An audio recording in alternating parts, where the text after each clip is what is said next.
So I wanted to start off by explaining how this journey started, and you'll have to bear with me because it's quite a long-winded one, but it explains so much about me and the way this is going to go. So how I got into D&D was through Baldur's Gate 3, which a lot of people know and love. And how did I get to that? Well, that actually came from Stardew Valley, which is quite a different game. It's more kind of, well, yeah, there's combat and stuff, but not to Baldur's Gate level. And to really kind of know why I got into Stardew, you have to go back to childhood and growing up. And I grew up with PlayStations since the early days. PlayStation 2 was the first one we had at home. And I was playing games like Destroy All Humans, and there was this one with like these Crimea alien things. And also the classics like Simpsons Road Rage. Brilliant games. And then I grew up as I got a bit older and playing the Assassin's Creed games, which I love, and still love, and play as a comfort kind of thing. The top 3 franchise, by the way, and for me, when it comes to PlayStation games, have got to be Assassin's Creed. The early ones are better, but I quite like some of the different playstyle in Odyssey. You then have the Horizon games, which I hope that another one will come out soon, because I love the first and the second of those. And then Far Cry. I came into Far Cry quite late. Haven't played the original, I would say 1 and 2. I think I've played 3, 4, 5, I want to say. Maybe I've played 6. Is there a 6? I'm getting off track. The point is, I like action adventure type games, but they've got to have a plot that I can kind of sink my teeth into, and I think that's why I like those 3. I can't think of the word. Those 3 kind of genres. No, Chronicles. No, that's not the right word. Assassin's Creed, Horizon, and Far Cry. That's why I like them, because they've got a bit of something I can kind of get into. So then how did I get from that to Stardew Valley? Now, that kind of came from a time in my life where I needed a bit of kind of extra comfort on the go. So I came to some mobile gaming. So on my phone, I got Stardew Valley. Loved it. Found out you could also get it on your PlayStation. So I also got it on my PlayStation. Then at Christmas, I kind of gave into my kind of instincts and, gave in basically and got a Switch so that I can do like Mario Kart and things with friends. So I then found out you can get Stardew on your Switch. So now I have Stardew on 3 different devices, and I've completed the main story on all 3, but we won't go into that. So then how did I transition to Baldur's Gate? Bear with me, we are getting there. From that, I did have a go at other games like Zelda Breath of the Wild. I haven't played any of those types of games before, having grown up with PlayStation, not kind of Xbox or anything like that. But those kind of games weren't quite scratching the itch that I wanted them to scratch. So I Googled, if you like Stardew Valley, what games should you try? That got me onto some blogs which suggested Baldur's Gate. So I thought, actually, the more I read about it, sci-fi, fantasy, action, bit of definite plot, impacting the game. I love those kind of things where your choices do have an actual impact on the way things play out. So I thought, great, I've got a laptop that's pretty decent. Let's download it on there. I've already got a Steam account and everything. So let's do this. It's a really good laptop. Quite expensive when I bought it, but I bought it, I think, probably 5-6 years ago now.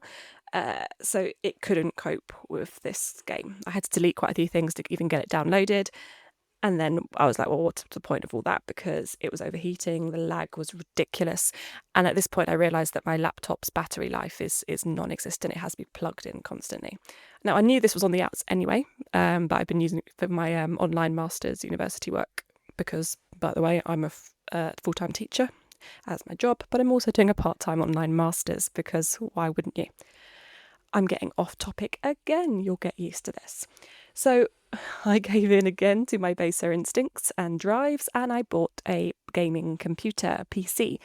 I've been thinking about buying a PC for a while now because I thought I don't actually need the portability of a laptop. I need things that has a strong processing, because I also have like Adobe Creative Cloud. Wow. I have all of that because I like doing video editing and things like that, which I use in my job and wider life. So yeah, at this point you're realising I'm quite impulsive. I kind of hyper obsess and focus about things, and that'll be for like a week, 2 weeks, a month, a couple of months.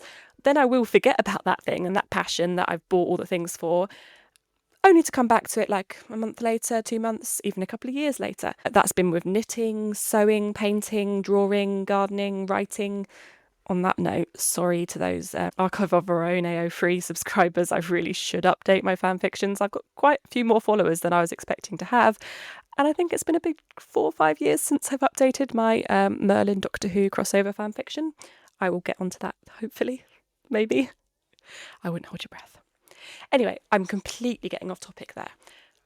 So I finally, I buy the game, laptop couldn't cope, bought the PC. Next day delivery from Currys, thank you very much. Got it all plugged in and set up. Love, love, love the game. Really got into it.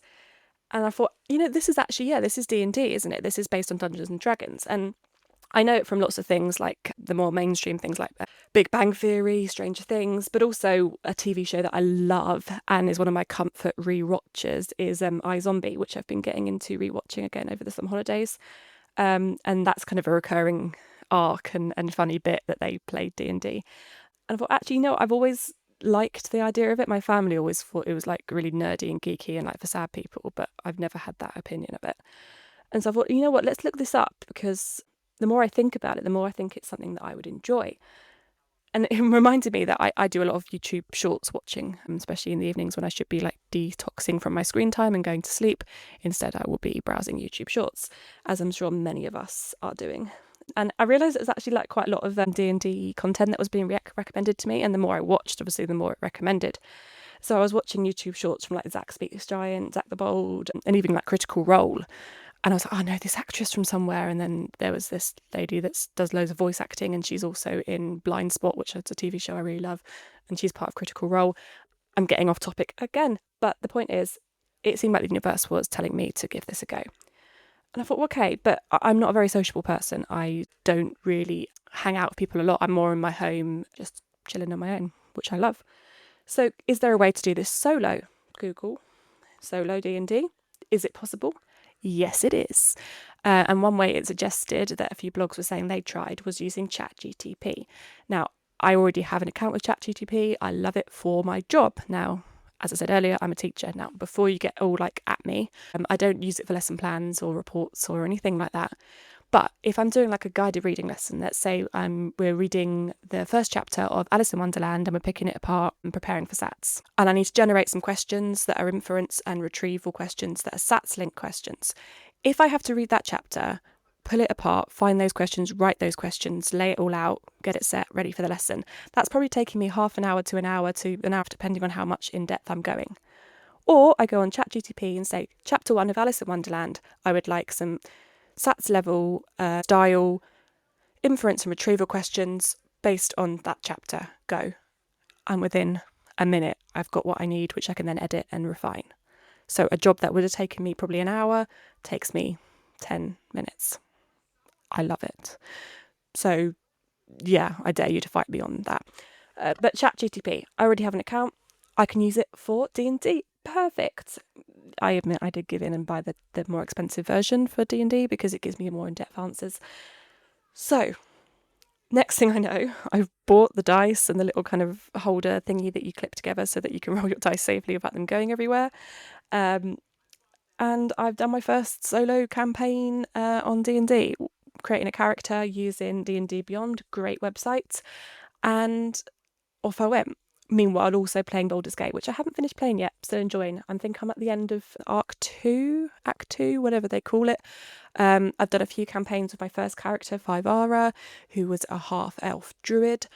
And I've recently created a new character, which I'm quite excited about, and I've got a bit more to know about how to use ChatGPT to get this play style I want, but also the mechanics of things and rolling and stats and spells through playing Baldur's Gate and also through kind of trial and error with my first campaign.